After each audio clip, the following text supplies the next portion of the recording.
para atrás.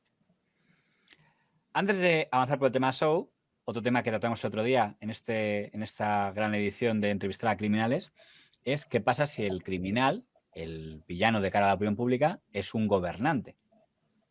En este caso hablo de un gobernante de otro país.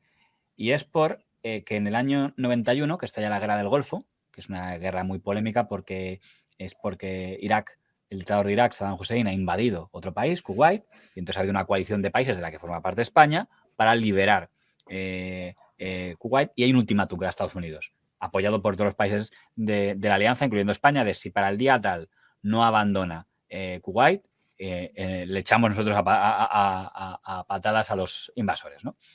En ese periodo, antes de que acabe su ultimátum, Telecinco consigue una entrevista que hace don Luis Mariñas a Saddam Hussein. Con lo cual, tenía varios componentes interesantes la entrevista, porque es una entrevista a un país que teóricamente España está apoyando una inminente actuación militar contra él, es el malo oficial, no solo porque sea un dictador, no solo porque haya aplicado todo tipo de represión, ha eliminado opositores a propios ministros suyos, sino porque ha agredido a otro país y es para la comunidad internacional un país invasor.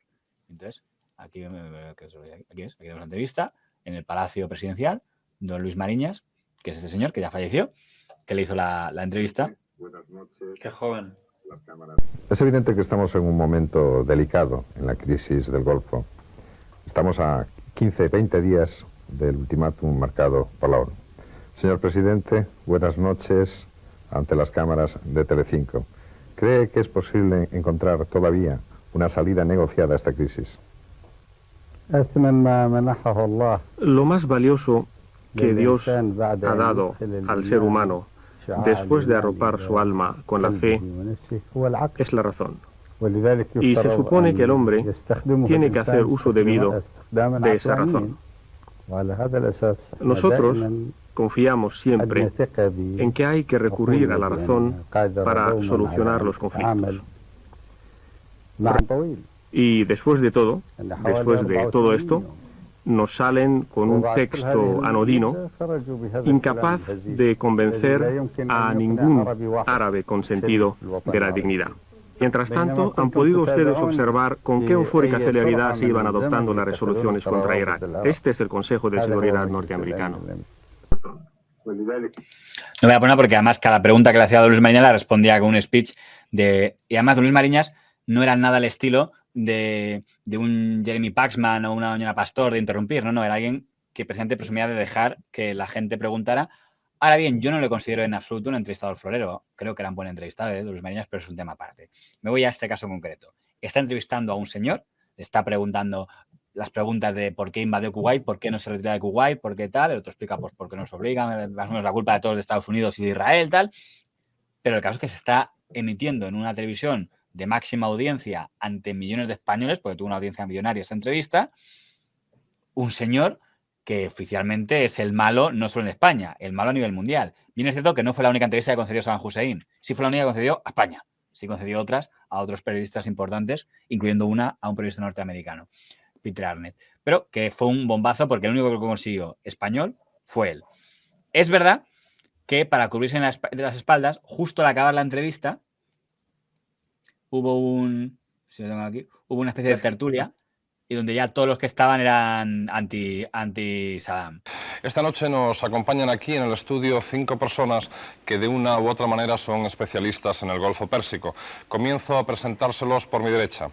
Eslono Benamí, embajador de Israel en España. Estaba Manuel Guineche, estaba el embajador de Israel, estaba, no sé si ve por aquí, el Carlos Rodríguez. Carlos Rodríguez era, está por aquí, es de las gafas, de una revista que era una revista que era propiedad, entre comillas, de Kuwait, a fin de cuentas, porque era Javier de la Rosa, que era representante de Kuwait en España, con lo cual, de hecho, según me contó Miguel Durán, el que presidía Telecinco, fue un avión de Kuwait el que llevó a Luis Mariñas hasta allí a hacer la entrevista, ¿no? Cuando se habla mucho de Telecinco en sus inicios, siempre se acaba hablando de las Mamachicho y de Valerio Lázarov, pero en las hemerotecas he visto que se apuntó Telecinco datos informativos muy importantes, que era en plena guerra del Golfo, y teniendo al grupo Clio como accionista, la entrevista a Saddam Hussein, que dices, pero ¿cómo es posible que estando Kio allí, Alfredo Fraile, creo que era vicepresidente, Sí. se entrevista al enemigo número 1 de Kuwait? Bueno, en realidad no era propiamente el grupo Kio, era Javier de la Rosa, pero bueno, que en aquel momento el dinero nosotros no sabíamos propiamente, el dinero lo ponía pues Tibidabo y bueno, pues podían venir de préstamos del grupo Kio. Lo más curioso de todo eso, y hasta relativamente anecdótico, es que el avión que llevó a Luis Mariñas y su equipo a hacer esa entrevista sí que era un avión de Kio.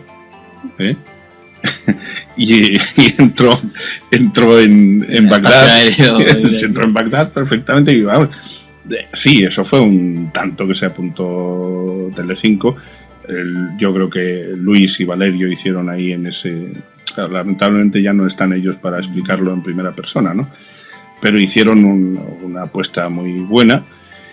Y nosotros, además, en términos informativos, nadie puede decir que Telecinco no hiciera un informativo muy razonable, normal.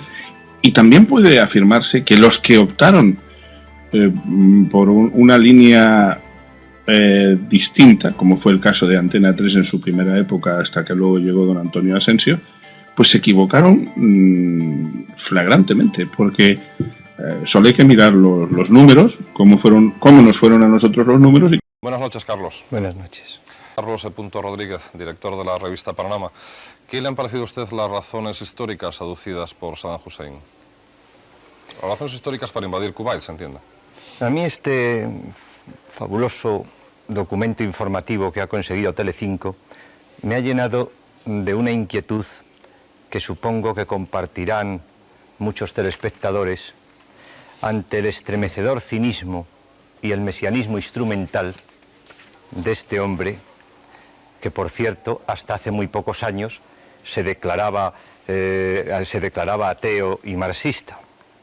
Desde luego me ha sorprendido oír la palabra paz en los labios de un auténtico señor de la guerra que ha hecho una guerra de 8 años contra Irán y que ahora acaba de iniciar otra guerra contra un país militarmente indefenso como era Kuwait.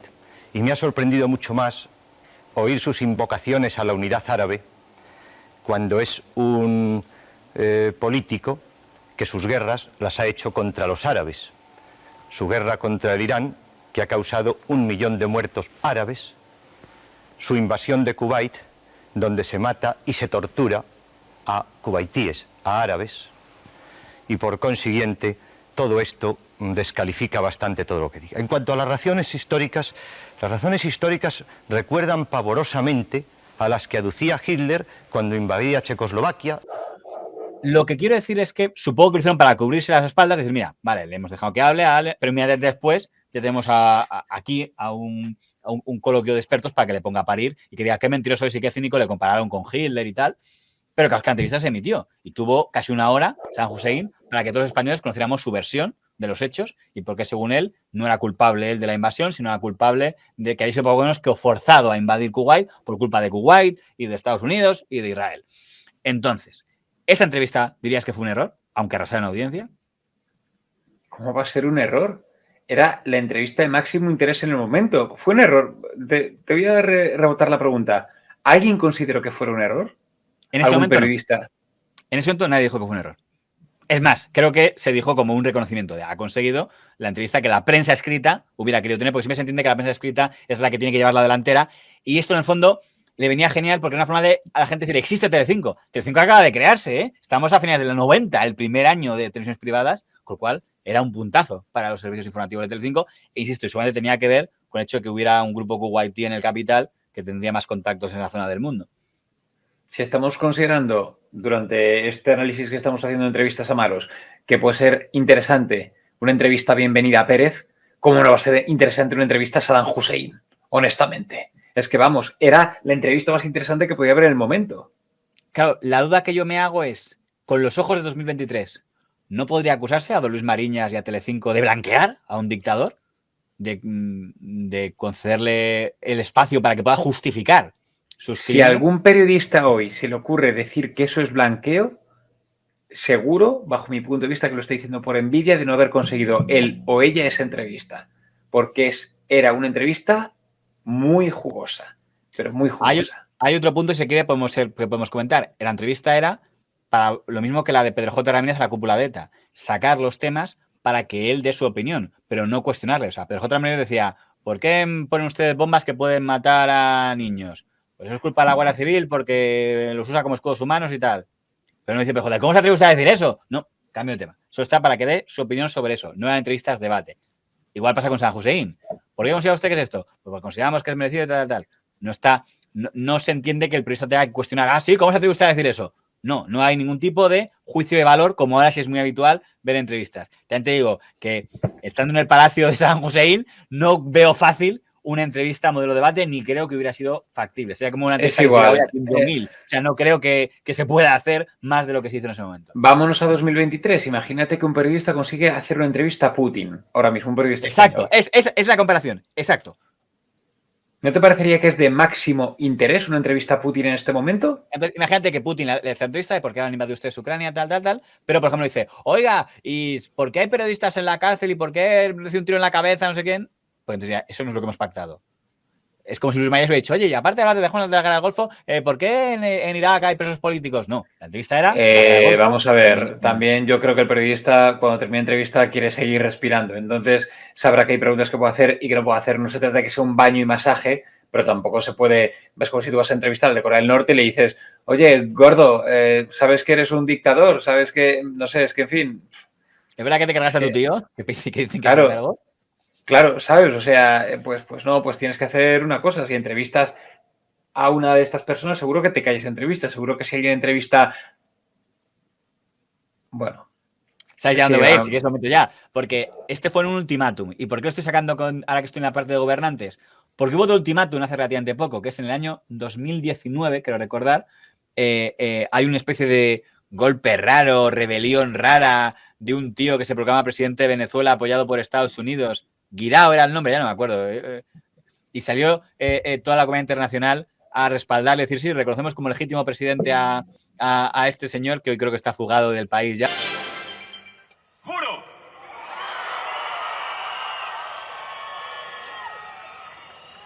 Asumir formalmente las competencias del Ejecutivo Nacional.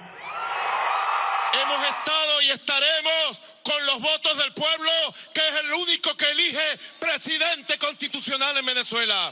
Solo el pueblo pone, solo el pueblo quita. Pero bueno, esas cosas raras que hace la comunidad internacional, que yo ya en ese momento, no es que, de verdad, no puedo demostrarlo, pero no es que ahora diga que es ridículo, ya en ese momento me parece ridículo. Digo, estamos reconociendo como presidente a un tipo que se ha proclamado presidente. Bueno, pues en ese momento... Don Pedro Sánchez Pérez Castejón, que es presidente del gobierno, pero no es un gobierno de coalición, es un gobierno solitario del PSOE, igual en coalición no lo hubiera hecho, sale y dice algo que me cuesta mucho pensar que no sea influido por Estados Unidos, pero no tenemos pruebas, y dice que concede un ultimátum de Nicolás Maduro para que, sin el plazo, creo que le da, ¿cuánto le dio? Una semana. Si una semana no convoca elecciones, dejará de reconocer como presidente al señor Maduro y reconocer como presidente a este tipo de... Guirao, que se llamara, bueno, al que era presidente del Parlamento venezolano. En una comparecencia extraordinaria y sin preguntas, Pedro Sánchez avisa a Nicolás Maduro. Si en el plazo de 8 días no hay una convocatoria de elecciones justas, libres y transparentes en Venezuela, España reconocerá a Juan Guaidó como presidente de Venezuela. Unas elecciones del presidente del gobierno que deben ser limpias y democráticas. Sánchez ha reconocido la legitimidad de la Asamblea Nacional de Venezuela, presidida por Guaidó, y cree que él es la persona que debe liderar esa transición hacia unas elecciones libres. Que es el que lideraba la rebelión. ¿Dónde se les ocurre semejante acción injerencista, yo diría hasta infantil? ¿Por qué no hace elecciones el presidente Pedro Sánchez, como le dijo ayer el presidente Nicolás Maduro? En esa semana, don Jordi Évole consigue una entrevista a Nicolás Maduro, con lo cual dicen, justo antes de que expire el ultimátum, un ultimátum que solo existía en España y solo para Pedro Sánchez, y que tras sacar el ultimátum dijo Pedro Sánchez, pues ahora, ya no lo reconocemos como presidente. Y creo que Nicolás Maduro respondió, mira cómo tiemblo. 8 días después de su ultimátum a Maduro, el presidente del gobierno lo ha hecho efectivo. El gobierno de España anuncia que reconoce oficialmente al presidente de la Asamblea de Venezuela, al señor Guaidó Márquez, como presidente encargado de Venezuela. Pero bueno, en ese contexto, hace esa entrevista a don Jordi Évole, a Nicolás Maduro. La entrevista sí tiene momentos de debate, porque sabes cómo es Évole y sí se permite mosquear un poco a Maduro, que le toca un poco las narices de no sepa, dentro que Maduro sabe que no es un periodista de ultraderecha, pero aún así no fue todo alegría y sonrisa en la entrevista. Claro. La Unión Europea, de hecho el ultimátum acaba este domingo, para que usted convoque unas elecciones presidenciales. No aceptamos ultimátum de nadie. Es como que yo le dijera a la Unión Europea, le doy 7 días para reconocer a la República de Cataluña. O si no, vamos a tomar medidas, ¿no? Aquí en la política internacional no puede basarse en ultimátum. Esa es la época de los imperios, de las colonias. ¿No se ha planteado convocar elecciones presidenciales? Pero es que no nos hemos planteado aceptar el ultimátum a nadie. Pero usted personalmente, aparte del ultimátum, ¿usted no se ha planteado decir, bueno, podríamos ir a unas elecciones presidenciales y esto se relajaría? ¿Y por qué la Unión Europea le tiene que dictar normas políticas al país? Ya le digo, prescindiendo del ultimátum, usted personalmente... Está bien, vamos a prescindir del ultimátum, pero ¿por qué la Unión Europea le tiene que decir a un país del mundo que ya hizo elecciones presidenciales de acuerdo a su constitución, a sus leyes, a sus instituciones? Y aún así, esa entrevista sí fue vapuleada. Y salieron todos los derechos a decir que cómo se atrevía el señor Jordi Évole a blanquear a alguien como Maduro. Y me acuerdo que hasta salió para apoyar a Évole Fortes, que debe ser que es amigo suyo. Y ves al de Televisión Española diciendo, desde aquí un abrazo al compañero Évole, lo que ha hecho es puro periodismo.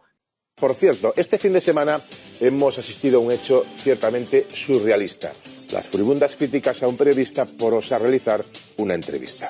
Lo más curioso es que esas críticas, trufadas en ocasiones de insultos de todo tipo, se realizaron antes siquiera de ver dicha entrevista. Hasta este punto hemos llegado en España. Pues bien, anoche salimos de dudas. Lo que hizo Jordi Évole ante Nicolás Maduro no fue ni blanqueo ni propaganda. Solo puede calificarse y clasificarse como periodista. Bueno, pero dilo en Twitter, no uses las cámaras de Televisión Española para saludar algo que es de una cadena de la competencia. Mientras, lógicamente, todos los tertulianos de que podemos llamar de la línea Pepero, en ese momento todavía existía Ciudadanos, Pepero Ciudadanos, pueden aparecer, no sé si porque estaba ya por ahí, no me acuerdo. Yo creo que todavía no había llegado, ¿no? Pero ¿tú crees que le blanqueó? Quiero decir, a mí me parece que fue una entrevista tipo Évole. Las entrevistas de Évole siempre parece que van a ser más de lo que son. Es la sensación que tengo yo siempre con él, ¿eh? No lo sé. O sea quien sea. Yo te digo que la entrevista para Nicolás Maduro no fue del todo agradable. Porque ya digo, le obligó a tocar temas un poco raros. De hecho, le pregunta Évole si no va a dimitir, si no va a convocar elecciones y tal, que también, pues, ¿usted qué le importa? Un español va a decir a mí, y no, el otro entra al trapo, tal, bueno, pues no toca, no corresponde, tal. Le enseña imágenes de zonas chungas de Venezuela. O sea, la verdad es que ya era un nivel diferente a... También te digo que Évole no se atrevió a hacer eso con Hugo Chávez, ¿eh? Ya es otro presidente, porque Évole también hizo un reportaje sobre Hugo Chávez y ahí no tuvo narices de hacer lo que le hizo a Maduro. No tuvo una entrevista directa con él y contó que le echaron casi a patadas del país porque hizo un jaleíto en el Palacio de Miraflores y le dijeron, ya se está usted largando, va a conocer usted cómo es la justicia venezolana. Eso fue como en el 2006 y él contó que cuando salió del país se dio un abrazo con los miembros del equipo porque pasó miedo. Eso era la persona de Chávez. En cambio aquí está con el presidente y le está interpelando. Está bien, vamos a otro extremo. El extremo de lo que podemos llamar la derecha antichavista, o sea que el mero hecho de darle espacio en publicidad a alguien que según ellos es equiparable a Bin Laden, pues ¿cómo puedes permitir que aparezca en pantalla este tipo?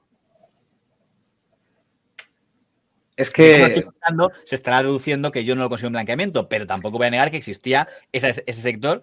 Si hay alguien aquí abajo que lo opine, porque hay gente que lo pensó, de que consideraba que, vale, no ha sido una entrevista pelota, pero el mero hecho de permitir una entrevista es normalizarle a alguien que no tiene que ser normalizado.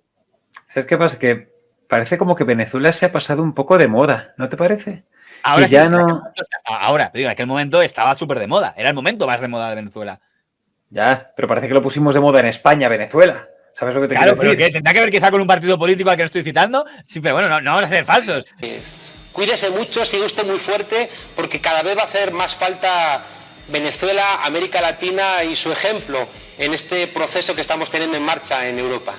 Gracias, Juan Carlos. Yo te ruego que me salude de mi corazón y de mis brazos. Porque Venezuela no está sola. En el sur de Europa necesitamos mucho de ese cálido viento latinoamericano que borre a tanto canalla. Les queremos. Chávez vive, la lucha sigue.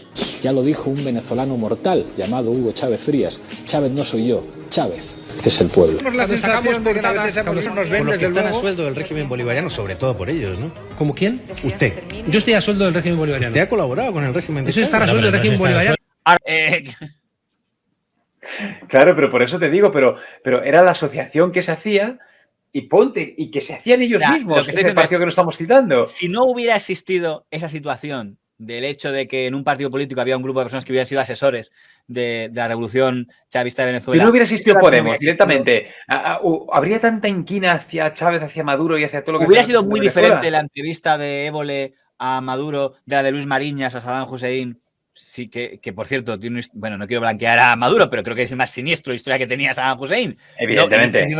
Que no sea flojo el historial que tiene otro, pero decir que por lo menos, bueno, no voy a decir nada, me voy a meter en esas 12 varas. No, hombre, joder, no compares, vamos a ver, por Dios. Sí, vale, ha fusilado a sus propios ministros en muchas ocasiones, pero bueno, a sus propios ministros. Pero Saddam Hussein está en la Champions League, hombre, por favor, es que no compares. Que sus dos hijas se casaron con dos tíos del partido Baas, pero luego traicionaron al padre y se fueron al extranjero a intentar protegerles. No sé cómo les consigo engañar para que volvieran, no os perdono, podéis volver. Y evidentemente cuando volvieron...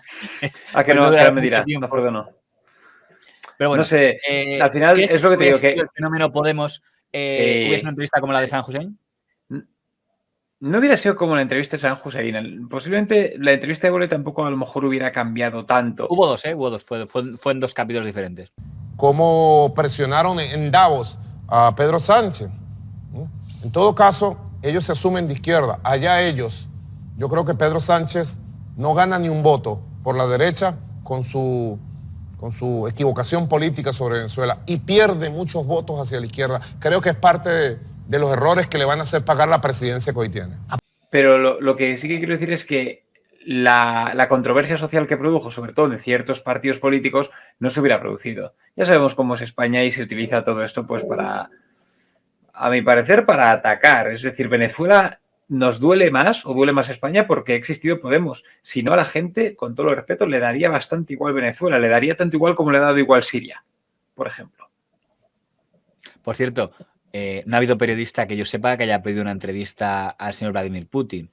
No sé si Salvados lo habrá hecho. En mi opinión, no creo que se hayan atrevido y yo, si me preguntaran, diría, no juguéis con ese fuego. Pero me puedo equivocar, pero yo no me atrevería a pedir una entrevista en este contexto al señor Vladimir Putin. Y si le entrevistáis, vais ahí, llevaos vuestra propia botella de agua, ¿vale? O sea, no, ni bebáis ni comáis nada de lo que os den. Yo no me fiaría, la verdad. Tampoco me consta que haya concedido grandes entrevistas a periodistas occidentales Kim Jong-un, el de Corea del Norte.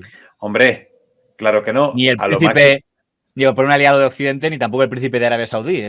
Lo máximo que se ha entrevistado es al... ¿Cómo se llama? Sí, al catalán que se siente... El Cabo de Venus, ¿cómo se llama? El Cabo de Venus, efectivamente, ese que le pasean por platos. Yo me llegué a creer que era un impostor, pero bueno, debe ser verdad, porque he sido ya tantas veces que entiendo que debe ser que de verdad es un... Sí, yo creo que es verdad, vamos, sí. Joder, ya sería la leche, pero vamos, sí, totalmente. Dijiste que te parecía bien la entrevista a Luis Mariñas, entiendo que también te parecía bien la entrevista de Évole a Maduro.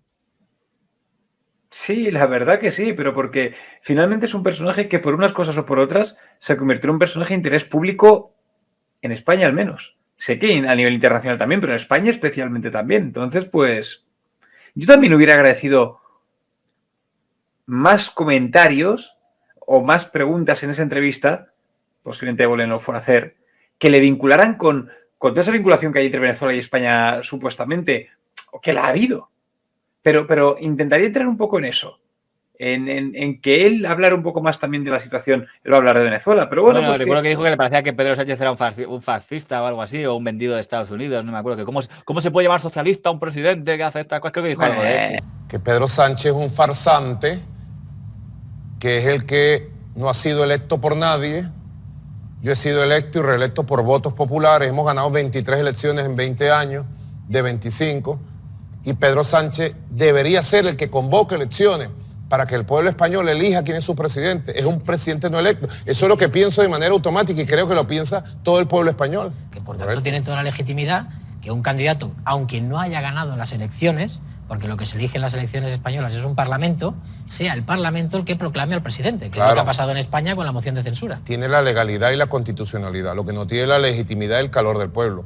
No es el pueblo español que eligió a Pedro Sánchez. No tiene moral él para pararse como un patiquín ahí, muñequito de torta, a darle lecciones a Venezuela. Ya. Y que Albert Rivera y está ya casado, yo que sí, que Albert Rivera y Casado eran un par. Se acabó la cleptocracia del narcoestado bolivariano de Venezuela. ¿Cómo puede ser que ahora le demos días a Maduro para que se convierta en 8 días de un tirano a un demócrata? Nadie se convierte en 8 días de un tirano a un demócrata. Nadie. Maduro tampoco. Yo creo que es un show de una derecha que nos desprecia mucho. Creo que ese desprecio hacia Venezuela, hacia lo bolivariano, tiene muchos siglos ya. Y ellos lo llevan en la sangre. ¿Ves? Es el desprecio de una visión neocolonial. El tipo de discurso que tienen los líderes tantas veces que pierde el significado, pero bueno.